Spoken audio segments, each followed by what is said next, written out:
Welcome to our YouTube channel new knowledge hunt. आज का हमारा टॉपिक है जनरेशंस ऑफ कंप्यूटर। कंप्यूटर की जनरेशंस को 5 टाइप से कैटेगराइज किया गया है और जो जनरेशंस कैटेगराइज की जाती हैं वो कैटेगराइज होती हैं उस टाइम पीरियड के अंदर जो टेक्नोलॉजीज यूज की गई है, टेक्नोलॉजीज में जो चेंज होता है, प्रोग्रामिंग लैंग्वेज के अंदर जो चेंज होता है, उनके बेसिस पर ही हम पर्टिकुलर जनरेशंस को कैटेगराइज करते हैं। कंप्यूटर की 5 जनरेशंस में जनरेशंस को 5 टाइप से कैटेगराइज किया गया है। जनरेशन 1, 2, 3, 4, 5। अब हम डिस्कस कर रहे हैं जनरेशन 1।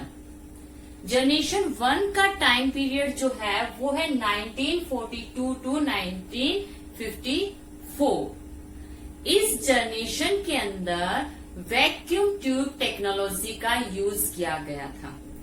वैक्यूम ट्यूब्स क्या होती थी? एक इलेक्ट्रिक बल्ब की तरह हमारे पास ट्यूब्स होती थी जिनका साइज बड़ा होता था और कई सारी वैक्यूम ट्यूब से मिलकर ही हमारी क्या होती थी, हमारा कंप्यूटर तैयार किया जाता था। तो इस टाइम पर जो टेक्नोलॉजी यूज हुई वो थी वैक्यूम ट्यूब्स की। दूसरी बात आती है कि कौन सी प्रोग्रामिंग लैंग्वेज का यूज किया गया। फर्स्ट जनरेशन में मशीन लैंग्वेज का यूज किया जाता था। Machine language means binary language, 0 और 1 की फॉर्म में जो लैंग्वेज होती थी उसका यूज इस जनरेशन में किया गया। इस टाइम पीरियड पर जो ऑपरेटिंग सिस्टम्स हमारे पास आए वो थे batch operating system.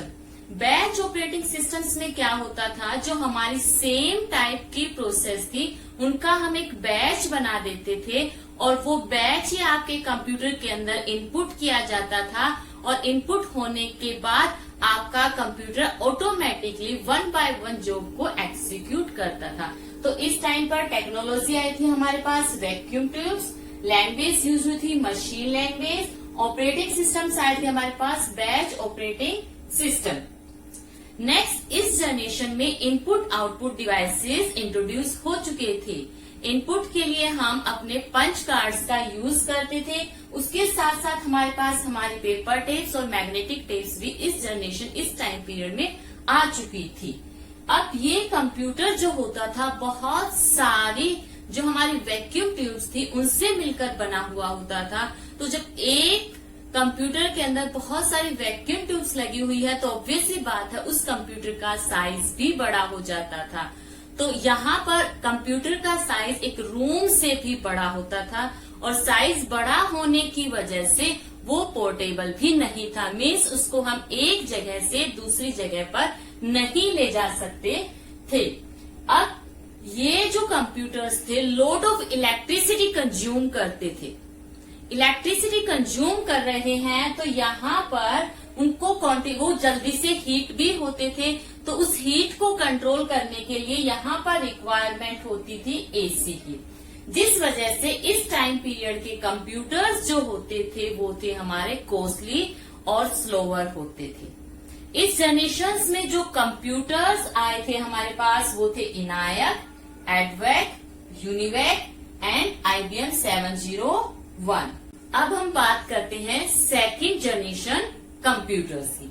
Second generation का टाइम पीरियड जो है वो 1954 से 64 तक का है। 1954 से 64 का।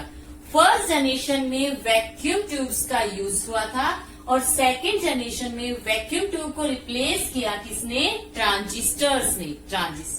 ट्रांजिस्टर्स का साइज जो होता था as compare to vacuum tube कम होता था। इस टाइम पीरियड में जो लैंग्वेज हमारे पास आई थी वो थी assembly language and some high level language are also introduce, for example Fortran, COBOLs. तो इस तरह की प्रोग्रामिंग लैंग्वेज हमारे पास इस टाइम पीरियड में आ चुकी थी। यहाँ पर जो ऑपरेटिंग सिस्टम यूज हुआ सेकेंड जनरेशन में वो बैच प्रोसेसिंग ऑपरेटिंग सिस्टम तो थे जो हमारे पास फर्स्ट जनरेशन में आ चुके थे, उसके साथ साथ मल्टी प्रोग्रामिंग ऑपरेटिंग सिस्टम हमारे पास यहाँ पर आए थे। मल्टी प्रोग्रामिंग का मतलब था कि हम एक साथ मल्टीपल प्रोग्राम्स को एग्जीक्यूट कर सकते थे। इनपुट आउटपुट के लिए मैग्नेटिक कोर इस जनरेशन के अंदर इंट्रोड्यूस हो चुकी थी, जिसका यूज किया जाता था प्राइमरी मेमोरी के लिए। इसके साथ साथ मैग्नेटिक टेप और मैग्नेटिक डिस्क इंट्रोड्यूस हो चुकी थी, जिसका यूज होता था सेकेंडरी स्टोरेज डिवाइसेस के लिए।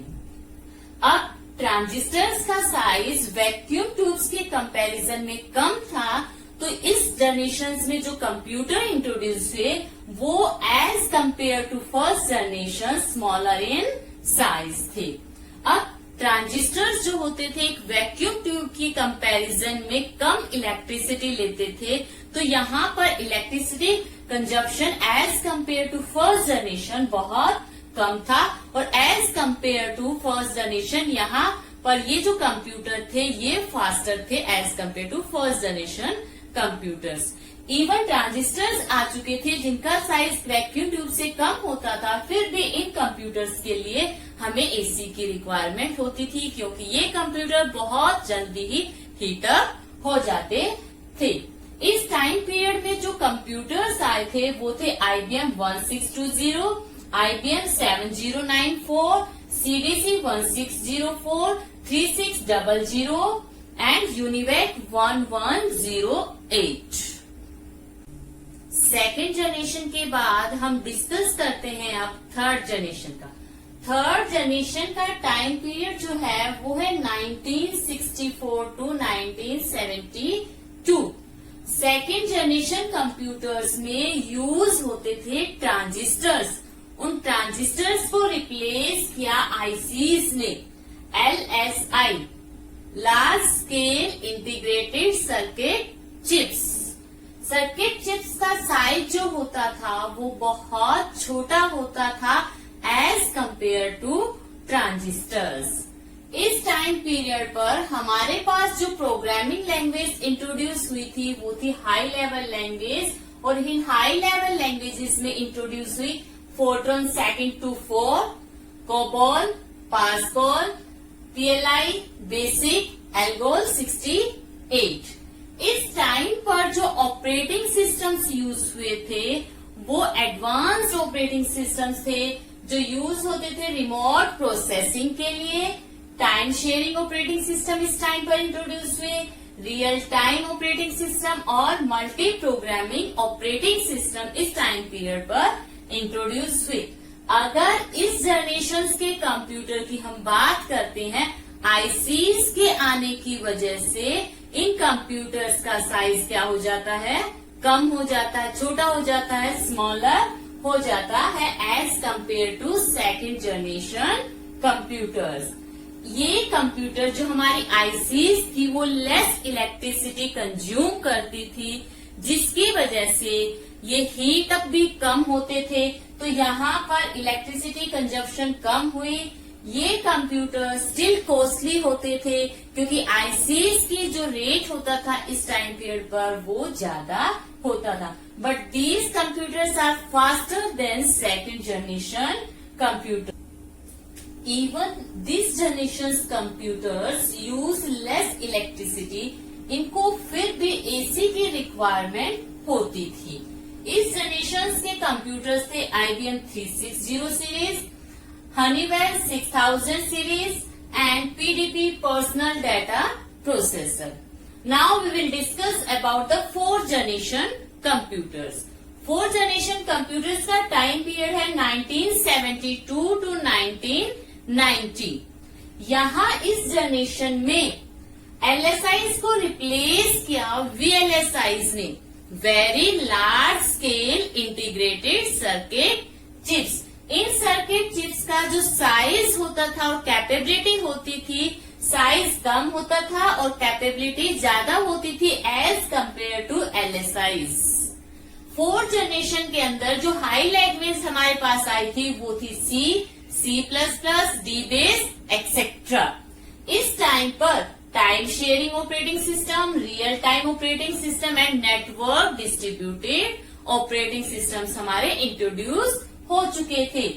VLSIs का साइज जो था LSI से कम था, साइज कम था, इवन इसका जो कॉस्ट थी वो बहुत कम थी, इसलिए VLSIs चीपर थी एज कंपेयर टू LSIs। ये पोर्टेबल भी थी और इस टाइम पीरियड के कंप्यूटर जो होते थे वो रिलायबल्स थे। इन कंप्यूटर्स का साइज कम था, यहाँ इलेक्ट्रिसिटी कंजप्शन बहुत कम था as compare to first, second and third generation computers. इस टाइम पीरियड के कंप्यूटर्स में there is no need of the AC. जो सबसे इम्पोर्टेंट कॉन्सेप्ट फोर्थ जनरेशन के अंदर इंट्रोड्यूस हुआ वो था इंटरनेट का। Internet and network distributing operating system, ये हमारे फोर्थ जनरेशन के सबसे बेस्ट फीचर्स थे। इस जनरेशन के जो कंप्यूटर थे वो थे DEC 10, Star 1000, PDP 11, Cray 1 and Cray X. Cray 1 and Cray X are our super computers. Now, fifth generation computers. Fifth generation का टाइम पीरियड जो है वो है 1990 से टिल डेट तक, means still it's in existence. यहाँ पर VLSI को रिप्लेस किया ULSI ने, ultra large scale integrated circuit chips. Means VLSI के कंपैरिजन में ये चिप्स क्या थी, मोर डाटा स्टोर कर सकती थी। यहाँ पर parallel processing and AI concepts का यूज किया गया। AI मीन्स आर्टिफिशियल इंटेलिजेंस, जहाँ पर एक मशीन ह्यूमन बीइंग की तरह काम करके सोच सके। जो प्रोग्रामिंग लैंग्वेज इस टाइम पीरियड में यूज हुई थी वो इंट्रोड्यूस हुई जावा, .NET etcetera. Robotics, neural networks, game playing, expert system जो कि डिसीजन मेकिंग के लिए यूज किए जाते थे, और नेचुरल लैंग्वेज इस जनरेशन में इंट्रोड्यूस हुई।